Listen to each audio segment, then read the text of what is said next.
এটা হচ্ছে আপনার কোমাৎসু গাড়ির 35 টন ক্যারেঙ্গের সোনোনাইট কয়েল, মানে আউটলিগার সোনোনাইট কয়েল। এটা দেখেন কি অবস্থা হয়েছে, ভিতরের সব কিছু ভাঙ্গে গুঁড়া গুঁড়া হয়ে গেছে,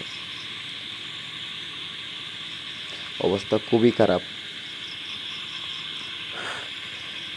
তারপরে পুরোটা খুলছিলাম, দেখি কি অবস্থা। অনেকগুলো বল্টু জ্যাম ছিল, বল্টুগুলো জ্যাম থাকার কারণে মনে করেন যে অনেক কষ্ট হয়েছে। এগুলো বাড়ি দিয়ে আগে ডিলা করতে হয়েছে, তারপরে কাজ করতে হয়েছে। এটা হচ্ছে সোনোনাইট কয়েল, এটা হচ্ছে আউটলিগারের কাজ করে। যেমন আপনার আউটলিগার আপনার বাইর হয়, ভিতরে ঢুকে, আবার উপরে, মানে সব দিক দিয়ে কাজ করে। এটা হচ্ছে আউটলিগারের সোনোনাইট কয়েল।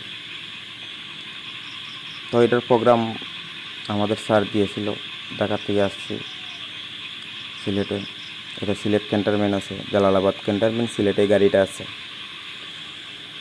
তো এই জায়গায় গেছি কাজ করতে, আর কি করব। যখন পিস্টনটা খুলি, পিস্টনটা অনেক জাম, ভিতরে ফাইবার ব্যাঙ্গে আটকে গেছে। পিস্টনটা অনেক জাম ছিল, অনেক কষ্ট হয়েছে খুলতে। শেষমেশ খুলি নাই তা নাই, খোলার পরে দেখি কঠিন অবস্থা। আবার এই মালটা নিয়ে আজকে সারা বিকাল চক্কর দিছি পুরো সিলেট শহর, কদমতলি, চান্নিঘাট, কোথাও পাইনি এই মালটা। এটা হাসর না ছাড়া মালটা মিলব না। এটা আপনার ঢাকা নবাবপুরে আপনার এই সোনোনাইট কয়েল অ্যাভেলেবল আছে, তো সেখান থেকে আনতে হবে। কিন্তু এই জায়গা থেকে তো আনানোর সময় নাই।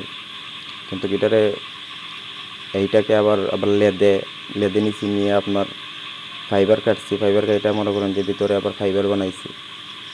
তো অনেক পরিশ্রম হয়েছে। অবশ্যই কালকে ফিটিং করবো এই মালটা,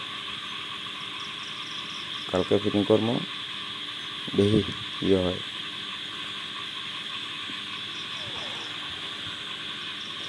তো অনেক কষ্ট করে খুলি নাই তা নাই, খোলার পরে দেখি যে এমন একটা অবস্থা, আপনার ভিতরে ফাইবারগুলো ভাঙিয়া পিস্টনটা এক সাইড হয়ে বসে রয়েছে। আপনার একটা চিজ দিলে দুইটা আউটলিগারে কাজ করে একসাথে, এরকম একটা অবস্থা হয়েছিল, সিচুয়েশন হয়েছিল। এই দেখেন কতগুলো গুঁড়া ভাঙিয়া, প্লাস্টিক ভাঙিয়া গুঁড়া গুঁড়া হয়ে বসে রয়েছে। যাই হোক, কালকে ফিটিং করার চেষ্টা